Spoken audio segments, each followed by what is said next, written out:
ఇవాళ మనం వచ్చాం కదండి. ఇది బొజ్జనకొండ అనకాపల్లి డిస్ట్రిక్ట్లో నుంచి చాలా ఫేమస్ కొండ అనమాట.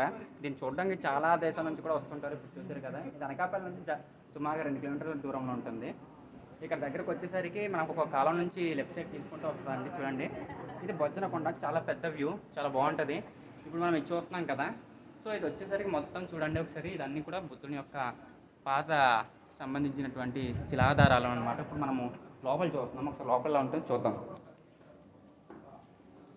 So it is the Buddha's idols.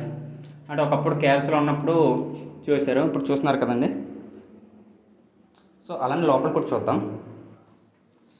So మనకి ఇక్కడ లైటింగ్ లేకపోవడం వల్ల మనకు బుద్ధ విగ్రహం అనేది అంత పూర్తిగా కనిపించకపోవచ్చు. సో ఆఫ్లైన్లో మనం లైటింగ్ చూసుకుంటున్నాం. చూడండి, ఇప్పుడు చూసారు కదా, ఇవన్నీ కూడా మనకు రాతితో కట్టడం అనేది అప్పుడు జరిగింది.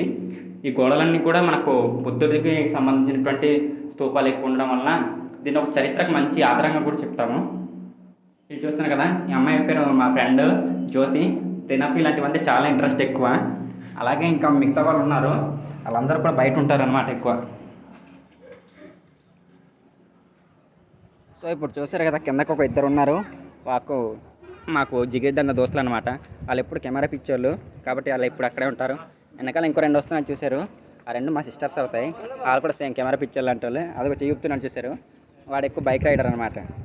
సో మీరు కూడా ఎప్పుడైనా సరే బొజ్జనకొండ రావాలనుకుంటే తప్పకుండా అనకాపల్లి వచ్చినప్పుడు మిస్ అవ్వకండి. చాలా ఫేమస్గా ఉంటుంది, చాలా సూపర్గా. Thank you.